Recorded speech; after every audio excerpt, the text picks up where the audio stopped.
Hi, everyone. Welcome to the show. Today we have Mike Kim. He's the founder of Some Neat Place, and he describes it as a perfectly imperfect kindness company. Thank you so much for Thank, coming on today. thanks for having me. Appreciate it. I'm very intrigued by what you do because kindness, I think, is something that is needed in today's society. It is such an overlooked quality that I feel like should be 101. What made you want to spread kindness into the world? My role model has always been my mom, and she's always been my compass in terms of my true north. And I've always knew what kindness felt like, and I stumbled throughout my entire life to figure out what that means to me. And through a lot of trauma, the last few years, it's really driven me to this point. And a collection of unfortunate events happened, and it's led me here though. Okay, so what kind of work were you doing before you started this kindness company? The work that I did was, a lot of startups, web design agencies, started my own consulting firm. And during the middle of all the trauma, I became an operating officer for a luxury real estate firm. So I felt like I was a nomad in my professional career too, just kind of jumping around. But I've always been an operations guy. But then in the back corner, I've always been creative, I feel. And so then this is a kind of like, I guess, my coming out party, if you will, with Something Place. So Yeah. that's, yeah, Okay, so it seems like it's a blend of everything a lot of things that you value. Creativity. How can we spread kindness through creativity? And you partner with other businesses, correct? yeah. Well, the first thing is like, how do I spread kindness instead of just telling stories? But how do we build community where we can start activating things? And so in my mind, I was like, well, um, there's a gentleman, Virgil Abloh, who unfortunately passed away recently through cancer, and it's very personal to me too. I'll touch on that. But then, what he was doing was what he did for Nike with Off-White, and the collaboration he did. I fell in love with what his philosophy was keep intact their platform, whatever they're doing, and just add something else. Sprinkle on some kindness and make it very bespoke, but very particular for them and for me. So it's sharing their story and sharing mine and collaborating and pushing out kindness to the world. You had mentioned trauma, Yeah, so can we talk about some of the things that have happened? of course. Did they all happen simultaneously, did it feel like, or was it just stuff from childhood that just kind of kept stacking up? It's one of those things where I just talked about this to my friend, and trying to search for my identity when I was a kid. So going through abuse, bullying, you know, not feeling like you belonged here as an Asian American. And so trying to find who I was. I think it's everyone's journey, like who am I? Who am I going to become? And through that process, I felt like it was always a part of me trying to search for something. And so the trauma started a few years ago when I got a divorce. And as an Asian American, especially in the Korean culture, um, it's frowned upon. It's not a positive experience. And so knowing that, you know, a big part of my identity was with my ex-wife, like her husband, her partner, and I loved it. And when that was in my mind stripped away from me, I was lost. And so that became traumatic for me. I was going out drinking almost every other day, losing myself in a very dark space, and almost trying to question my existence. Like, why am I here? There's nothing to live for. So I knew that, okay, I'm either gonna keep spiraling out of control and going down a dark path, or I get help. And that's when I was hell bent on getting therapy and just like really, and at that time, fix myself. What's crosswired in my head, and so that began the traumatic journey for me. How long were you married for? Together for 7 years, and married for three. Okay, and you said that your identity, a big part of it was being her husband. So it was the dynamic more like how are you in relationship? Are you like the supportive type? Are you the type to get lost in relationship? What was your pattern and how were you in the last marriage? Yeah, I think the biggest thing for me was my ego, it would pop out. And I named my ego the Hulk, by the way. And so whenever the Hulk comes out, back then in my relationships, and I went on this apology tour for all my exes, and I called them, especially the ones that made a huge impact on my life. And I realized that I thought I knew everything. And so, oh, this is the right way to do it. I heard it from a friend that this is the way we should resolve conflict. And so I was almost preaching in a way where it's like, hey, I know this is the right way, versus being open-minded of maybe there's another way to lean in, maybe there's another way to listen. And that pattern continued. And that's when I was young, egotistical, and I didn't learn about myself, my trauma, to bring the best version of myself. And it's almost like this vicious blame game. Like, hey, there's something wrong with you, not me. I read this book, so I know what I'm talking about. And so that was a pattern for me. And I needed to break it. And I didn't realize that until I was going to therapy, reading an incessant amount of books and listening to a lot of podcasts like yours, and just getting knowledge of like, okay, oh, this is a cool insight, and then actually taking notes on it and comparing my life and contrasting it. And why did you split? Infidelity, and I try to move on from it, try to suggest things, but I think at that point, something led her to do that to me. And of course, naturally, you're hurt, you're angry, you're frustrated. Yeah. There's a lot of, I can't believe you did this to me. But that's when the whole spiral happened. That's when I went to that dark space. And when I went to therapy, that's a light went off. And I was like, oh, you know what? There's two people in this relationship, me and you. Something caused you to do that. I want to know what it was. And not because like, you need to tell me what it was, versus what did I do wrong? And how could I have showed up better for you? So then you would have never done that. So it's a huge lesson learned for me. So you asked her, did she give you an answer? Yeah. So I remember having this conversation with her and just, what did I do wrong? And it's like nothing. And I said, no, there's got to be something. And there's a moment, and this is her own personal story, so I can't share it. But then there's a moment for her in her life that, there's unspeakable things that people go through. And in these moments where I thought I was doing the right things, telling her, hey, let's have a conversation. We're having conflict. Let's talk about it right now. Those were one of the things. And my timing was dictating our relationship instead of, hey, when you're ready to talk, when you're ready and able, let's talk about it. If you don't want to talk about it, I respect that too. I didn't know how to do that. I didn't have the tools. The second thing was, one of my friends came from out of town and kind of violated her personal space. Very touchy-feely, kisses me on my cheek like constantly. But some people just don't vibe with that. She didn't. And we got in an argument about it. And then at that moment, it was almost like I didn't know how to protect her. And I was not that guy to protect her. And I didn't know. And then so every time we had an argument or a disconnection, she would go off to another person and to find that connection. And I didn't know I didn't know any of that was going on. I thought our relationship was perfect. And through more of those things, she started going further and further away from me. And I didn't even notice because I was working so much, and I was going off and trying to do a startup with my friends, and I wouldn't check in. And for that reason, especially my friend violating her personal space, I didn't know. And so I remember telling her, I'm so sorry, I didn't show up for you. And the ending of that was we hugged, and I told her, thank you for giving me 7 years of amazing memories, and I'll cherish that and I'll carry that forward. And she taught me a huge lesson. If it wasn't for her, I don't think I would be the person I am today. So.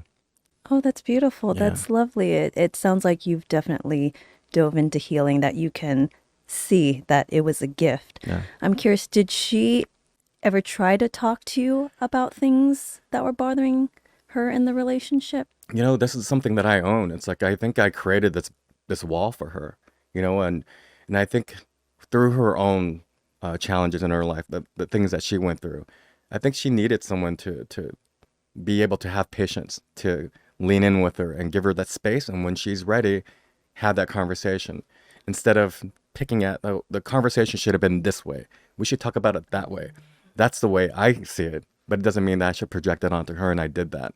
And I think she just built up more walls in our relationship, and I understand that, and that's what I realized, like, oh man, I don't have all the answers, and my way is not the highway. It's like it shouldn't be ever, and I still struggle with it. I'm still working on it, but that was that turning point for me. Do you feel like you place too much responsibility or like self blame on it? I know with grieving and stuff, there's a roller coaster of emotions. Like sometimes you want to blame the other person, then it's like, it's my fault. Did you go through all that? Where are you with that? Yeah, I was able to let a lot of my relationships go, but the ones that really stick out to me are the ones that I could see beyond my expectations, and I think I set them so, like, there's a standard that's programmed in my head from a young age. You're not good enough or something, so the standard goes higher.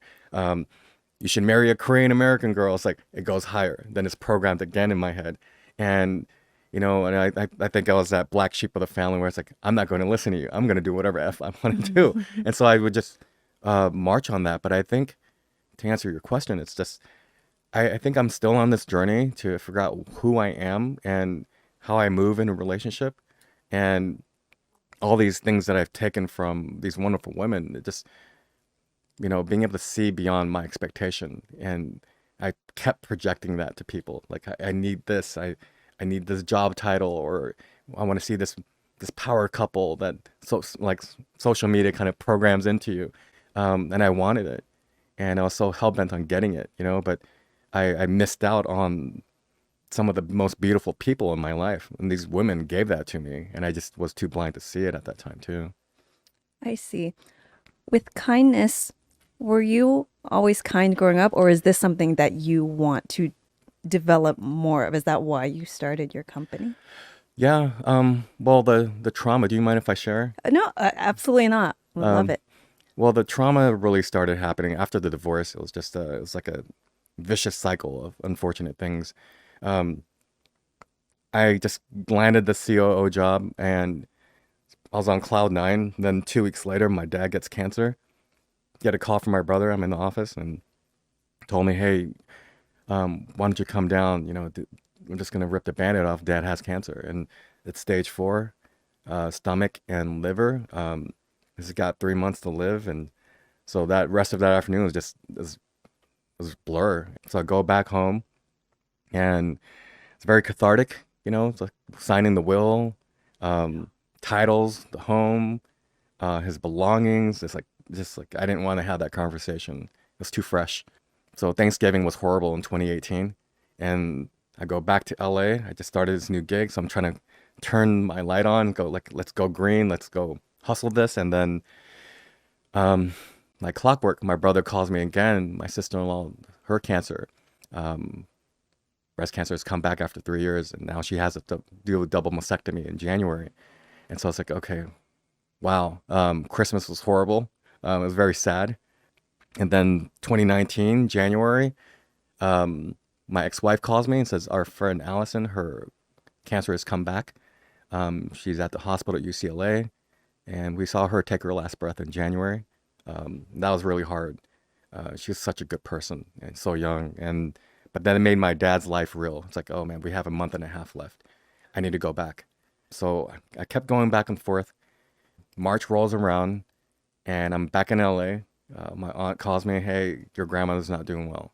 Her lung collapsed, and lung cancer and Alzheimer's disease. So we laid her to rest a week after. My dad couldn't fly down, of course, because cancer. And that was just, she was old, but then she lived a good life. But again, the Alzheimer's, she didn't even recognize me towards the end. But there was this glimpse. I have a photo of her holding my hand. I think she recognized me. And then it snapped back out. But that's a moment that I'm cherishing. And then I thought maybe the storm is going to calm down. And then we go into April. We do a scan of my dad. And his liver is clear, but then stomach cancer is still there. So it's like, oh man, he's hard-headed. Korean military. He's going to beat this. But then I think my mom actually had time to breathe at that point. It's like, okay, I can breathe. But then I'm back in LA. My brother calls me the same way. Hey, I got bad news. It's like, is it dad? It's like, no, it's mom. We think she might have cancer. Come down. So I fly down she's my best friend, mind you. So it's like I'm losing my mind. And so I fly down, go straight to the hospital. She's getting surgery. Surgeon comes out, says, I got bad and good news. It's like, give us the bad news. And she has stage 3 colon cancer. It's like, okay. And wow. And so I started crying, losing my mind. My brother was crying. It was just, it's horrible. And I was like, why is so many people we love? And how is my sister-in-law, my dad, and my mom at the same hospital for cancer at the same time? It just felt like a bad Korean drama. It just wasn't good. And so she gets out of surgery. Next few months goes by. She rings the bell. She actually beats it. And so I'm back in LA. It's like, oh my God, this is amazing. And then 2 weeks later, she gets another full scan and it came back and it's now spread. And now they designated her stage 4 colon cancer. And so the rest of 2019, it just blurry. And I stepped away from that COO role to take care of my family. My mind was gone. And I needed to respect that job too. And she knew it was just too much for me. And to taper off 2019, I had another friend that passed away from brain cancer. So 6 people total. And just going into 2020, we know what happens. I started my IT consulting company again just to do something, keep my mind occupied. And then COVID impacted that fully, lost my clients. And it's like, okay, well, I think this is God telling me, take a break, do something else, be there for your family. And so I took a break. COVID happens. I get racially profiled in downtown LA when I'm eating with my friend. Someone called me the C word, told me to go home. You caused COVID. Eating a sandwich in downtown LA on a Monday afternoon. And I try to get up and try to talk to him too, but he wasn't having it. And so it's like, oh man, racism on top of cancer, on top of losing my business. It's not a good look. And so I'm dating at this point, rolling around June of 2020. You know, we ended up breaking up because I think there was so much going on in my life. And at that moment, I was like, oh man, this couldn't be more better timing for us to break up. But I get it. It's just, it's also her story too, and her life. And so when she walked away, I remember going back to Austin thinking, can anything else get worse? And so I go back to Austin. My dad's cancer is now back full. It's spread. It's quadrupled in size. Hospice is now kicking in. And so we need to do end of life. And so when I get back to Austin, this is the hard part because it's like, this is what drives a lot of my kindness initiatives. So he knew he was passing. And that night, we called my family. They all came in from out of town. Well, my one mom's from Houston came in out of town. And my mom, my aunt, and I were talking in front of the house. He's like usually clapping his hands or he'll ring a bell to get our attention. And I thought I heard something. It was late. It's like 10 p.m. And we're just talking about randomness and so I told Mama, hey, did you hear that? I think it's Dad. They need some. Go check it out. And I just stood there in the hallway just to see it, or just to, if I can hear something. And I didn't hear anything. I said, well, she just said, go check it out. And then they started following me. And then I go to the door. It's locked. And I was like, why is it locked? He never locks the door. I was like, Dad, open the door. And I banged a little harder. Dad, open the door. I'm gonna kick it down. Open the door. And then I was frantically trying to open it. And somehow I jimmied it. I feel like 10 minutes. I jimmied it opened the door, looked this way. He's not on his bed. And immediately I thought he fell. And so I looked this way, and the next thing I know, I'm over the bathtub. And I remember he was wearing a white t-shirt. Now it's red. I saw blood everywhere. So I didn't know what was happening. And then I closed my eyes and I opened them. My mom's on this side, my aunt's on this side, trying to get him up, yelling at him. And I just saw so much blood. I didn't know what was happening. And in that moment, I was just like, oh, I rush out, get my phone, call 911, and tell them what's happening. And they're trying to walk me through. And they said, do you want the ambulance to come? And I was like, F yes, hurry up. It's like, well, he's end of life. He's on hospice now, so it's just quality of care. I said, you're going to just let him bleed out? Heard that? I was yelling. And then at the same time, it's like, I'm so sorry. I don't know what to do. And so they're just say, calm, it's okay, Mike. And then I see my mom crawl out of the bedroom, like just crawling out. And at that time, she had 6 fractures, compound fractures in her back on top of the colon cancer. And at that moment, in hindsight, we found out that she fractured 3 more trying to lift my dad out. She has osteoporosis too. And that was very hard to see because she's crying. There's blood all over her and just crawling, you know. Um, and in the moment of all that, I call my brother. He lived 5 minutes away. He's super calm. He's like, Dad's bleeding. I don't know what's happening. I call 911. Hurry, hurry. And then told me, stay calm. I'll be right there. And then I'm back on 911 and just yelling from my aunt, my mom. Just I went in there one more time. Blood makes me freak out. And so, and then I saw just like his head just keeled over. It's like, oh my God, what the hell is happening? Then 911, like everyone comes, there's fire trucks and stuff outside, and like 10 people inside the house. An officer like interrogating me in real time.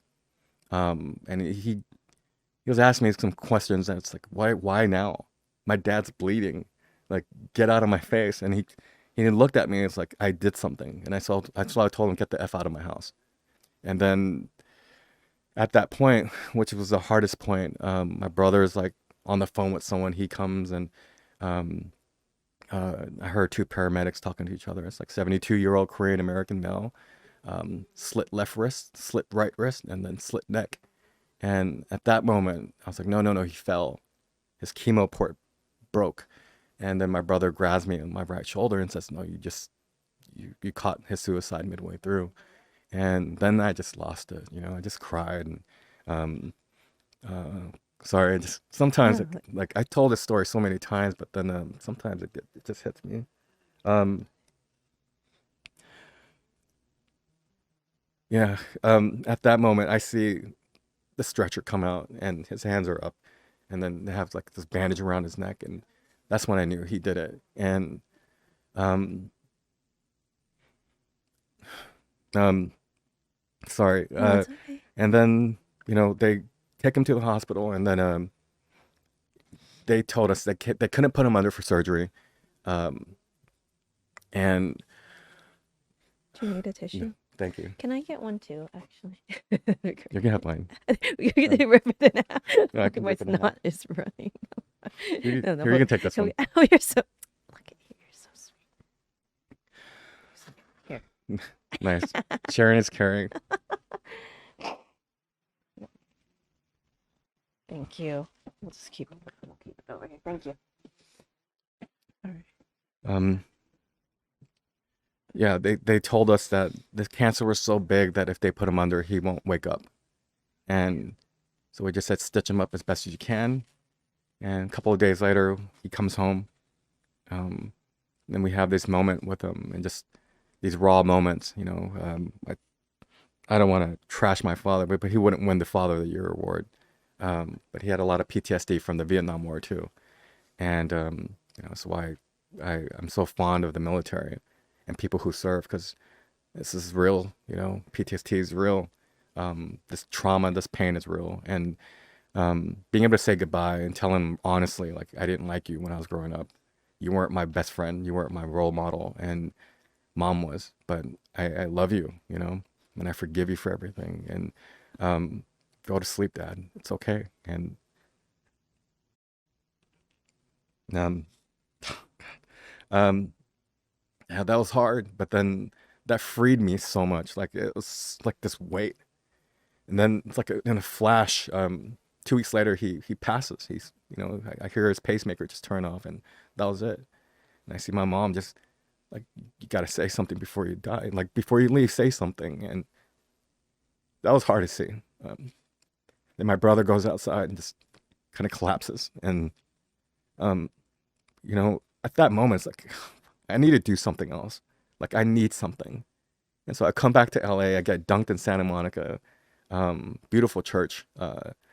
It's like I studied Buddhism, I studied everything, but I needed something else, and I was hurting so much inside. And to see that in real time play out, it really felt like I was in a movie. It wasn't my real life, um, and so I was gone. Like, I was going to dark spaces from the divorce. Like, I was going back there, And if it wasn't for my friends, beautiful friends that I have, the church, these people that just accepted me for who I was and supported me, I think I would have went back.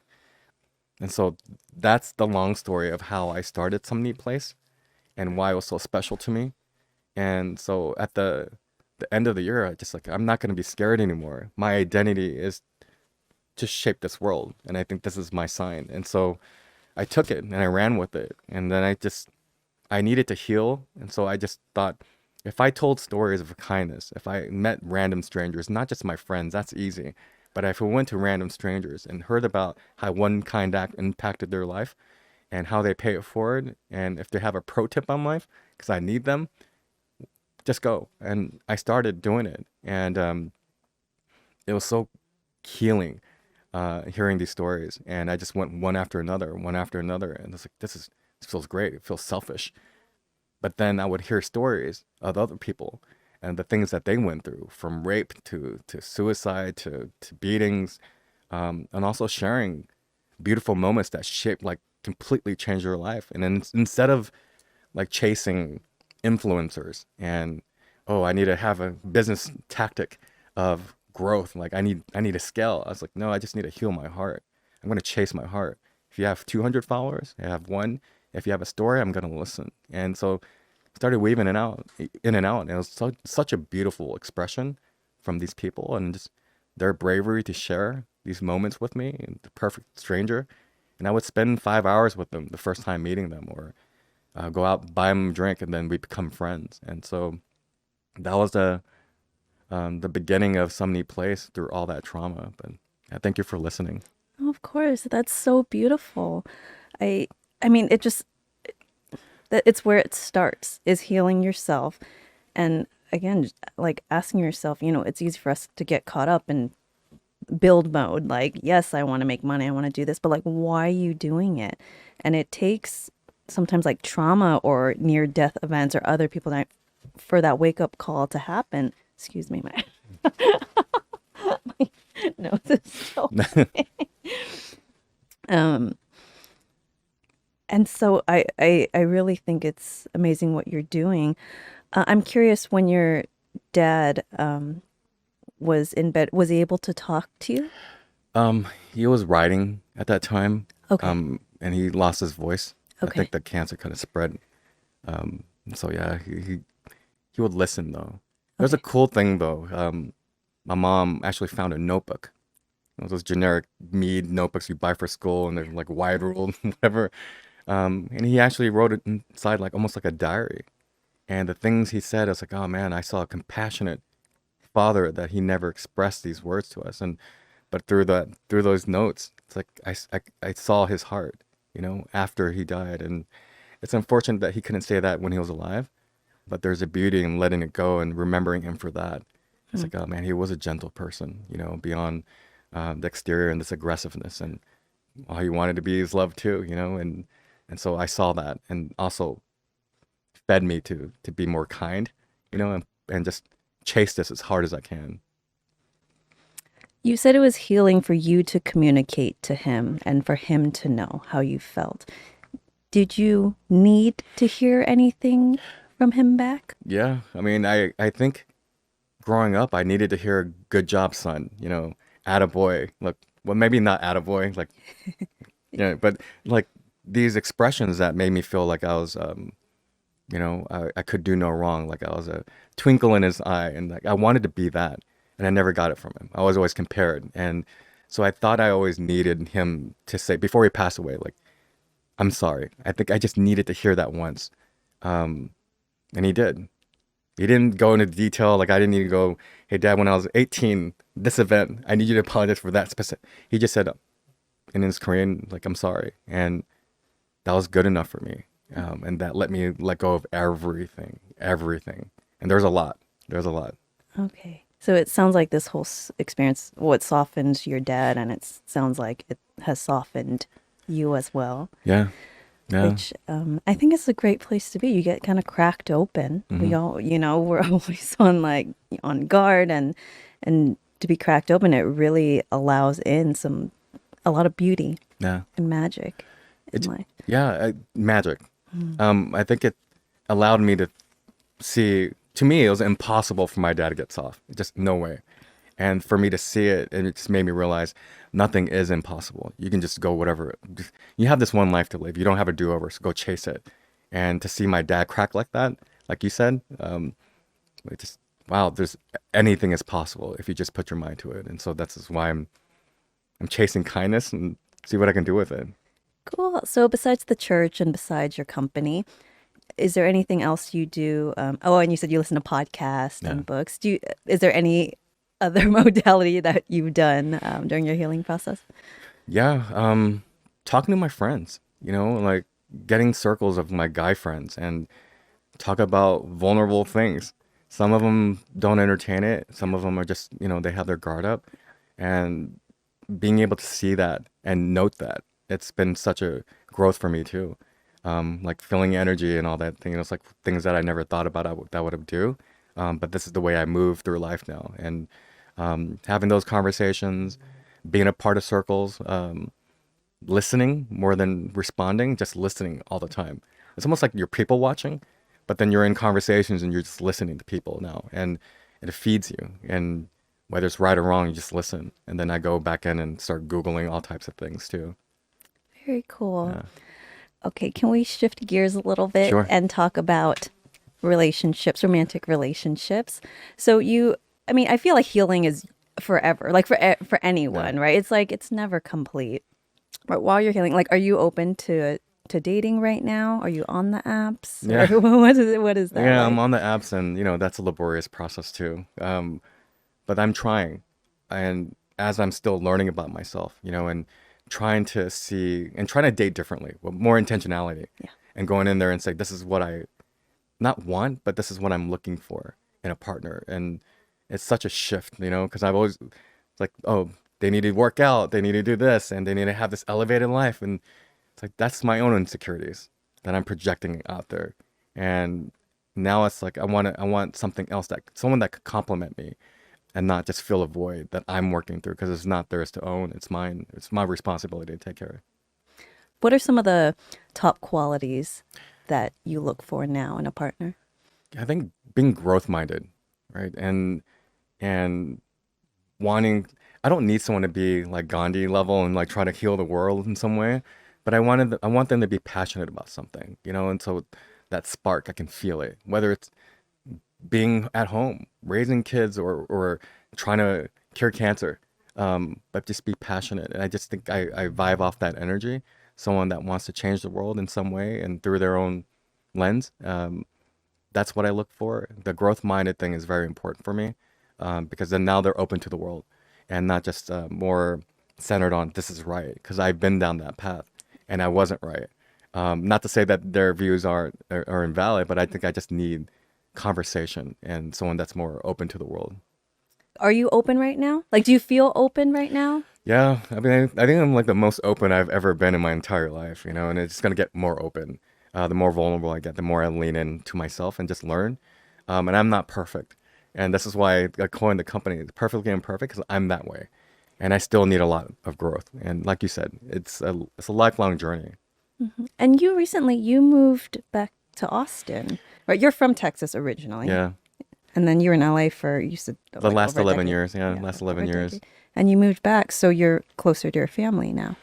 Yeah, so it was only supposed to be for 2 months or so, and then now I'm there for almost over a year. My heart's still in LA, so I want to get back, but then I want to take care of my family there, and eventually get my mom back to, or not back to, but to LA. Oh So yeah. that's the ideal plan. Okay. Wait, she was here when you were here? No, she wasn't. Oh, Yeah, okay. yeah, yeah. But it's good to be near It her, is. right? It is. Especially when our parents get older. I think. I mean, it's. I feel very lucky both my parents are alive, and it's actually one of my biggest fears. I like when I imagine, because I just see them elderly now. They're Yeah. slowing down. Like, the reality hits. They're not going to be around forever. How many more times am I going to get to hang out with Yeah. them? And it makes me really sad. And so I think it's really nice that you live close to her. Has your relationship with your mom changed since the trauma? It's gotten closer, and when I practice my gratitude things in the morning, and naturally, she'll just peep in, and sometimes she'll just open my door without knocking. Oh yeah, that's And what they so do. just like, it's like, and so we just joke around a lot. It's like, and just um, hearing more stories from her. And that's been the coolest part, just being like living with her.